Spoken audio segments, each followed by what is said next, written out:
Okay. Hello, everybody. Welcome to our next episode. I am so excited for what we're going to talk about today because I feel like it's a really relatable topic for many people, whether you're in this season of life right now or not. Maybe you just came out of this season. Maybe this season's around the corner for you. We never know, but it's about the valleys of life and how God is in the valley and he is walking with you in the valley, even when it doesn't feel like it, even when it's like, God, where are you? It's so quiet. Like, like I feel like I just came out of a season where I was on this high, this mountaintop. I felt like such a fluid, great communication line from you. And now suddenly it's like, what's going on? Like, what's happening here? I feel like I'm like lost in this valley by myself. and um and so we're just here to remind you and to remind ourselves that God is in the valley with you because he will never leave you.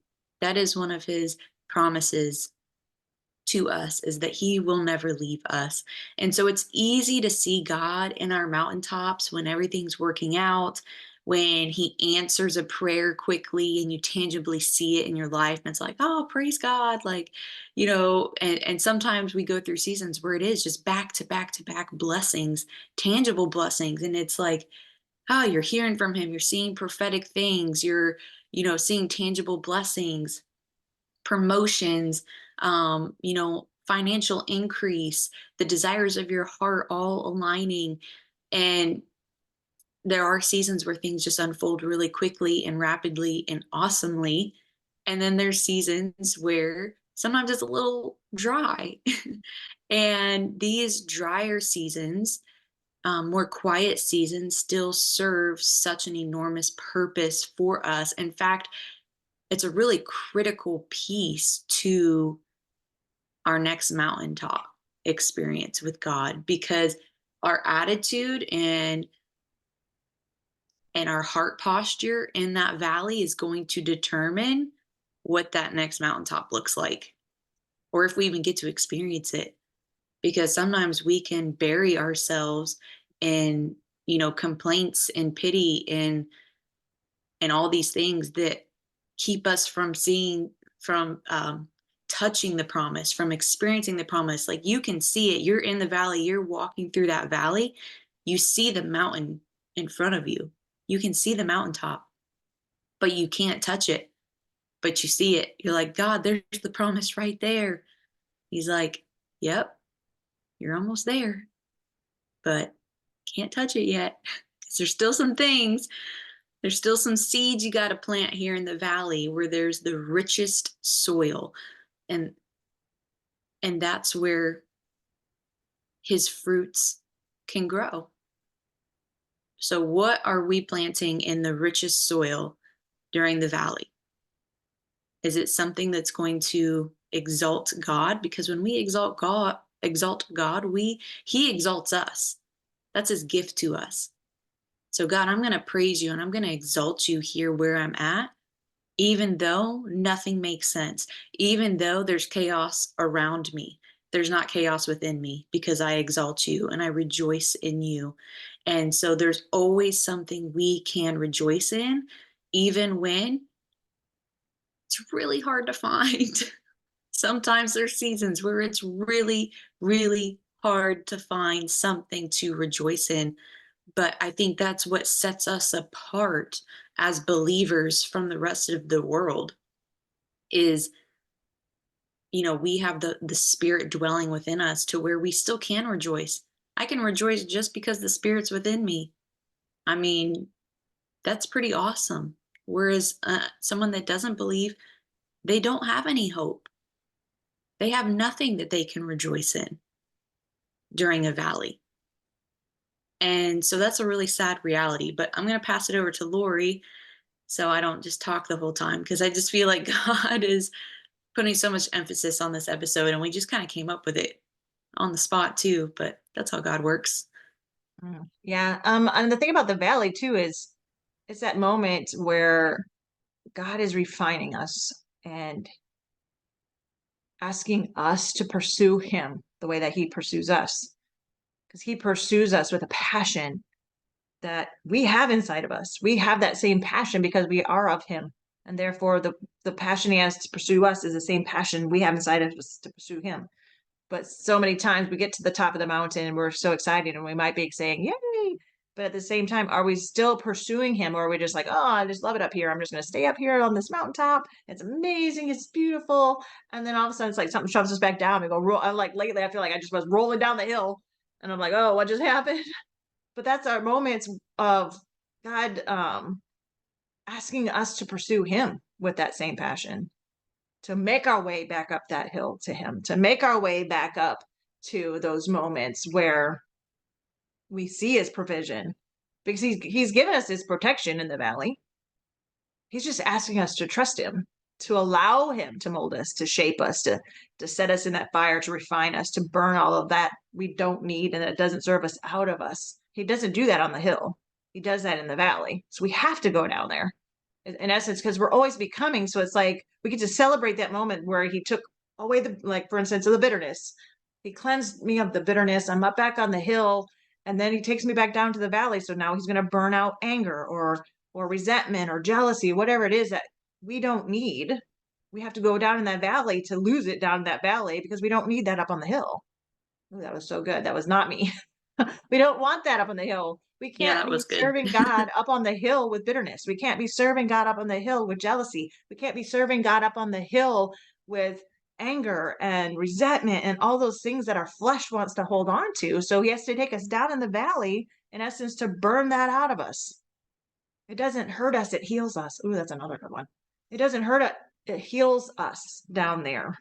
And sometimes what we have is so deep in us, like he has to take us way in the valley to get rid of that stuff because he doesn't want it up on the hill with him. He can't have it up on the hill with him. Um, and I feel like I've been in that place. I'll be real lately. Because as he's birthing something new in you, because we're all called to this greatness that he's put inside of us, but we have to persevere through that valley. We have to keep going through that refinement and understand that yes, this doesn't feel good. It's very uncomfortable and keep pushing through anyway. It's almost like you're peeling back this layer so you can see and the scales and more scales fall off your eyes and you start to see him more clearly. And the more clearly you see him, then the more clearly you see yourself and the more clearly you see other people. And so although we want to beat up on the valley, it is really necessary for God to help us become who he created us to become because all that greatness of him is inside of you. The Mm, promise of him is already inside of you. But we have to get all those nasty dark corners cleaned out of us and allow his glory to just shine through all of us so that when we are, oh my gosh, this is so good. So that when we are standing on top of the mountain, we are shining so bright, everyone in the valley can see us. mm. So everyone in the valley is like, what's going on with that up there? I was just about to add to that right there is on a mountaintop, like you're visible to everyone. And so what can happen sometimes is the enemy, sometimes it is a blessing for God to keep you in the valley until you're purged, right? Until you are purified and you are cleansed and filled with his holiness and you are ready for that place in that platform because the enemy sometimes wants to rush it along and for you to take your baggage with you up on the mountaintop because you're visible to everybody, right? And so then once certain pieces of your baggage are exposed, it crumbles the church as a whole. I'm not talking about just church building. I'm talking about the church, like The people. children of God. And, we'll see this is where we see some of these leaders that just rise up and they're on that mountaintop, they're on fire, they have this platform and this influence. And then suddenly something is revealed that was never dealt with in the valley because it was rushed along for all these superficial reasons. And suddenly they come tumbling down the mountain and they're bringing tons of people with them because they're all leaving the faith because they're like, I thought this person was so close to God. And this is who inspired me, right? Idolatry. But in their eyes, they're like, this is who inspired me. And I'd been a part of this congregation for, so many years or a part of this group. And I just felt like he always spoke to me. But then you find out this other side, and then it makes you think none of it's real. And so then you see all this doubt fill the church and about God. And God's like, that had nothing to do with me. Like, you can separate me from that because that had nothing to do with me. Because if my child would have been obedient and listened to me in the valley, then they would have been planting seeds of righteousness and holiness and purity and cleansing, and they would have rose up to that mountaintop platform and place and fulfilled their purpose that I called them to. But instead, because they were planting the wrong seeds in the valley, they rose up to the mountaintop and it crumbled. And that's what it looks like when we build in our own strength. And when we think that, oh, this is what I got to do down here to get up there, like, let me figure it out. And we don't allow God to increase us. We try to increase us. And so it's really important that we are listening so intently and so closely in the valley for his whisper, because it will make it or break it. And again, this is about developing faith. And so in the valley is a place where we produce faith, and faith produces godly character, and godly character produces a fulfilling and abundant life. I'm not saying we won't still mess up and make mistakes, right? That whole story I just shared, like, it happens, right? We make mistakes. God still has grace for us. He still loves us. But this is a great lesson for all of us to learn, because we can prevent a lot of it if we just follow him more closely, if we just lean into his whispers in that valley and allow him to build the character in us that he wants to build. Because sometimes we just want all of the principles of God, everything that God is, without actually like becoming more like him, like his image. It's like, oh yeah, like I want to experience all the cool God things and, be, in a prophetic environment and experience the miracles. And, I think about back in Jesus's day, the bystanders that would just kind of like follow along behind and just, no, I want to be a part of it. Like, I want to just kind of witness what's happening, but I don't want to actually be a disciple.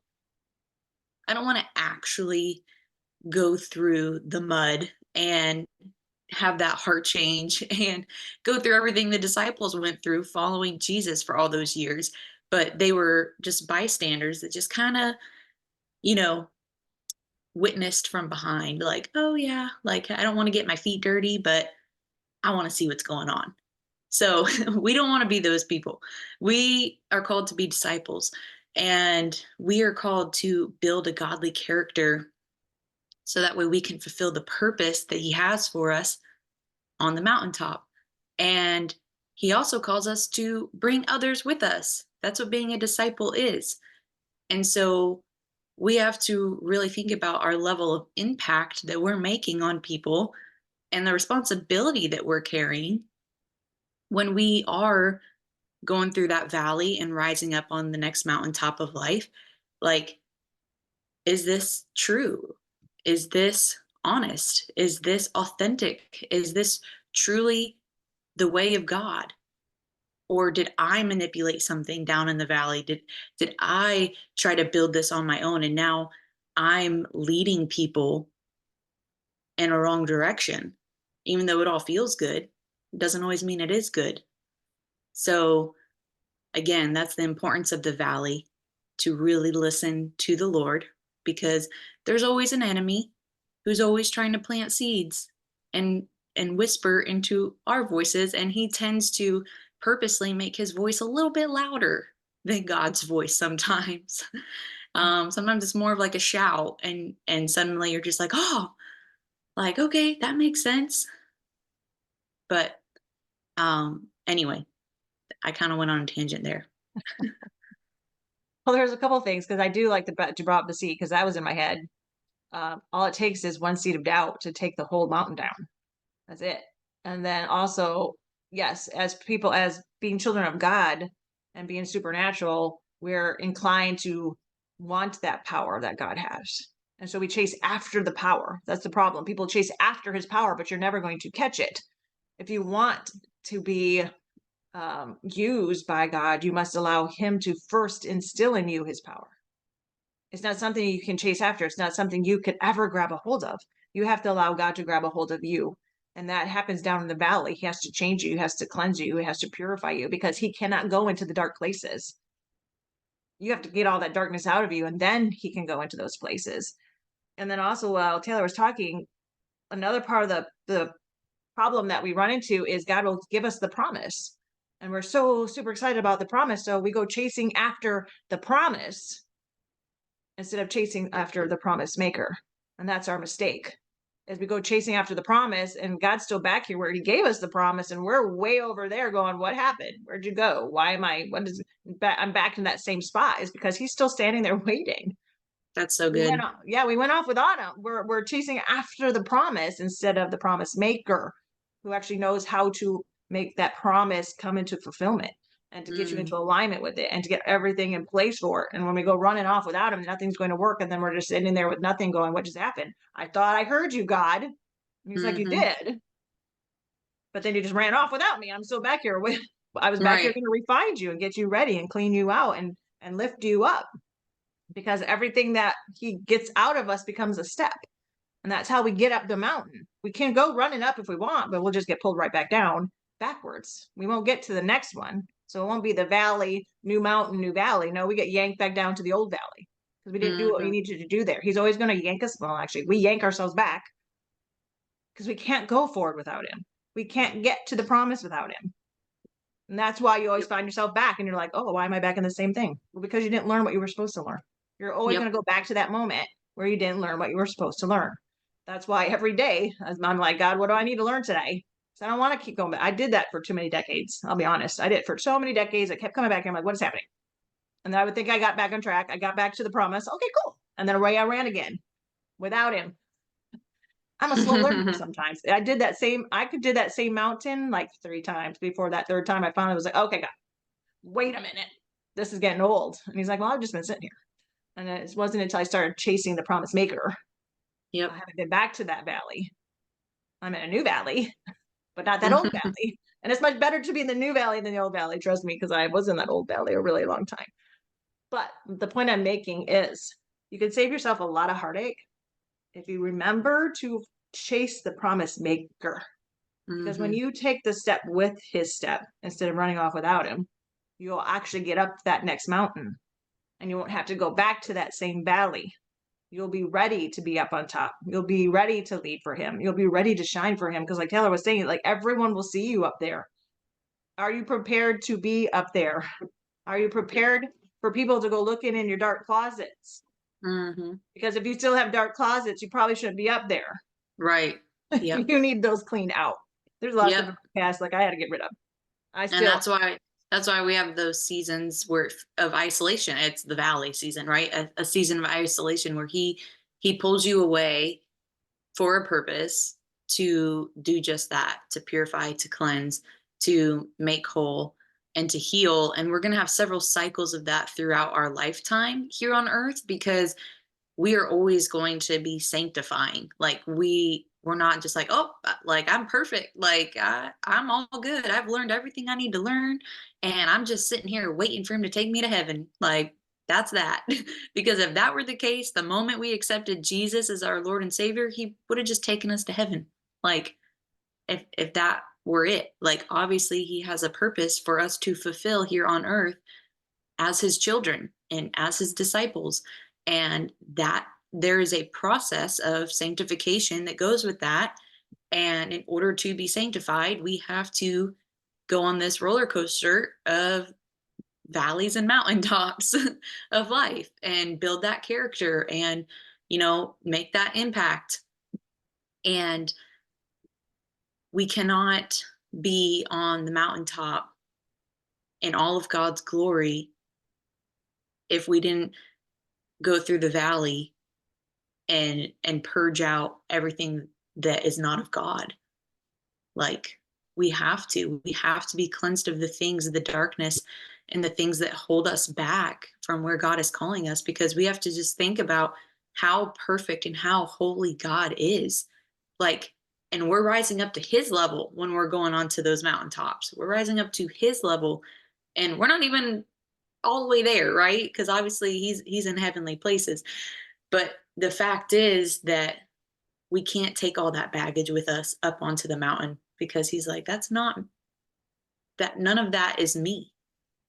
Like, And the it's too heavy. spirit, it's too heavy. Yeah. Like, let me take that off of you. Like, leave that. And this is where he says, my yoke is easy, my burden is light, because he's down in the valley and he's trying to throw all these bags off of us, that we have all these weighted bags and we're trying to carry all this junk and stuff.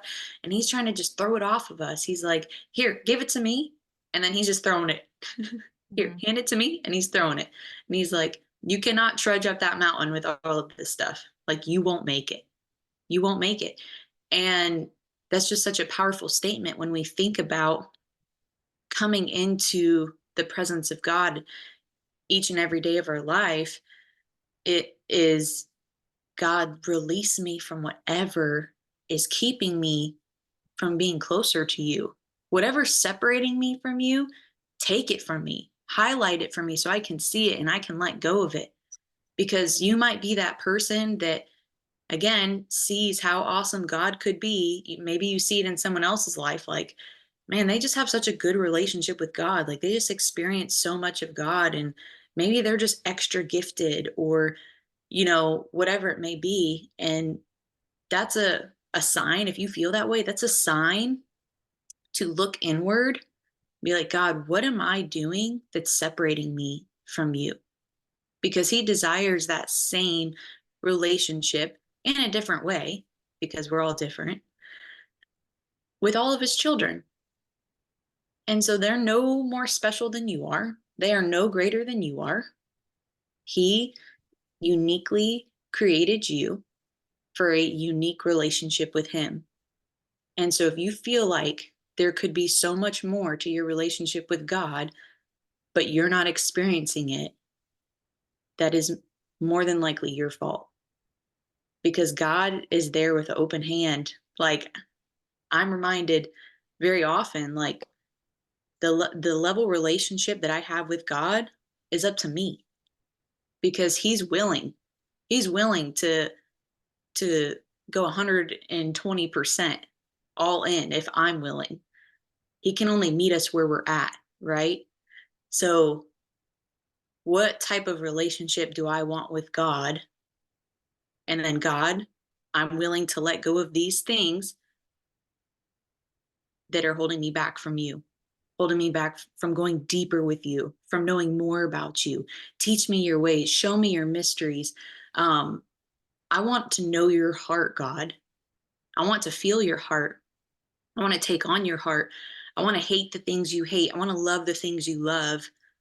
And becoming so yoked with God that you are experiencing him in everything, because he is in everything, but we're just not experiencing him in everything Mhm. because of ourselves. So, I actually had this picture too, because I always just assumed like valley same depth, hill same height, valley same depth, hill same height. And God just showed me this. Like, if you were to look farther ahead, like you start out like as the baby Christian, like you have to go up like a 10-mile hill. But in order to get up that 10-mile hill, you have to lose 10 miles of junk. And then the next mm, hill will be 20 miles. And then you got 40. And then you got 80. And then it just keeps doubling. So every time you want to get up to that next hill, you have to lose twice as much stuff, because you can't climb all the way up it with all the baggage of this world. And the world will just keep, and the sad thing is, if we're not really paying attention, the world will just pile more crap on us down in that yeah. valley. And then we're like, why am I still down here? Why is it taking so long? Because now not only does he have to cleanse us of the original stuff, but now he has to cleanse us of the other stuff that we picked up down there while we were whining and crying. So the Mm, fastest way to get up the mountain is, first of all, don't whine and cry, but understand why you're actually there. because, like I said, Satan only needs one little seed of doubt, and he will start to distort everything. So Mm, while you're down there, pray, follow the promise maker, let him in, just open yourself up. In the last year or so, it's just been faster now because I realize what he's doing. So I'm just like, okay, here I am. Just rip me open. Just pull it out of me. Do what you got to do, because we can make it so much longer. It's like I said, decades walking around the same mountain, walking around it and around it and around it. I wasn't getting anywhere, but I also didn't understand that I had to let him in.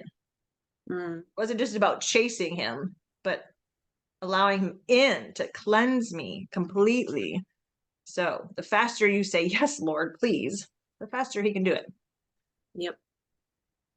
Yeah, and I'm picturing too, like like a game, and there's like rounds or levels, right? And so it's like, okay, level 1, here's your valley and here's your mountain. And then level 2, here's your valley, here's your mountain. And so as you are learning through each level, maturing in your faith, like the levels are getting more intense, Deeper and right? higher.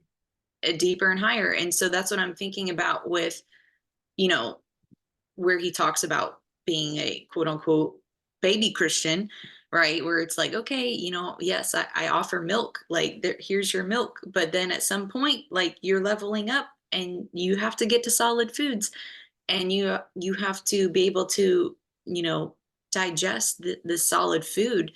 And so many Christians stay on level 1 or level 2 and like just never get to that solid food. They never get to that deeper place with God, and then wonder why they're not really seeing God. It's just the church on Sunday, I believe in God, I'm just waiting to go to heaven type of faith. And that's not that's not what God calls us to have with him. I'm not saying you're not saved because you believe in Jesus, but I'm also saying that there's more. And we Promise. have to remind ourselves that there's more. There's so much more for us. And yes, with each new level, there's new devils, but God equips us with the capacity and the strength and the power to defeat them. That's what he says when he says, I will never leave you. I'm always with you. I dwell within you, and you carry authority to stomp on the snakes that are beneath you, right? So that should remind us of who we really are when we're partnered with Christ. That they are the snakes of this world and of hell are beneath our feet. And so, yes, they can whisper things in our ear. They can try to throw curveballs to the best of their ability. But at the end of the day, they don't stand a chance when we truly walk in our God given authority and power. And we're close to him. I think about the over in the Middle East, the rabbis who would walk, and the people that were learning from these rabbis, the rabbis would tell them, like, walk so close. You have to walk close because they're walking and they're teaching. They're walking and they're teaching. And so you have to walk close to them to hear what they're teaching. So close that when the day was over, they'd be covered in dust because of the dust that the rabbi was kicking up. And so it's the same thing with Jesus. Are we walking so closely to Jesus that we're just covered in dust from what he's kicking up, because we're just so close to him? Like we hear everything he's saying. We are like soaking it all in. Are we walking that close to Jesus? Or are we so far behind or so far ahead that we don't even know his voice? Because if we don't know his voice, then we will find ourselves lost. We're lost without him.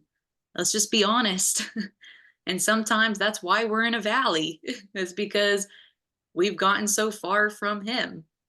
And so this might just be your sign from God to get close to him today, seek him today, whatever that looks like. If you have to turn off your TV, your phone, all your electronics, whatever you originally had planned today, if it's errands, like maybe it means to just sit at home and abide with him, sit on your back porch, be outside, and just listen and just ask him whatever's on your heart and just listen. Go out with a pen and paper and just listen. Say, God, where are you calling me right now?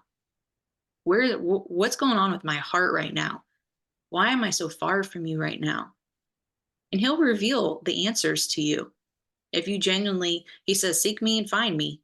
Like if you seek me with all of your heart, you will find me. That's a promise. So that means if we really sit and abide with him with all of our hearts, he will give us answers. Now it's a matter of if you want that answer or not. Mhm. Right? Because sometimes it's not the answer we like. And so then we're just like, oh, I don't ever hear God, but really he's just giving you an answer you don't like. Mhm. And it's the same one because you're not learning the lesson. Yep. So every time you come to him, it's the same word.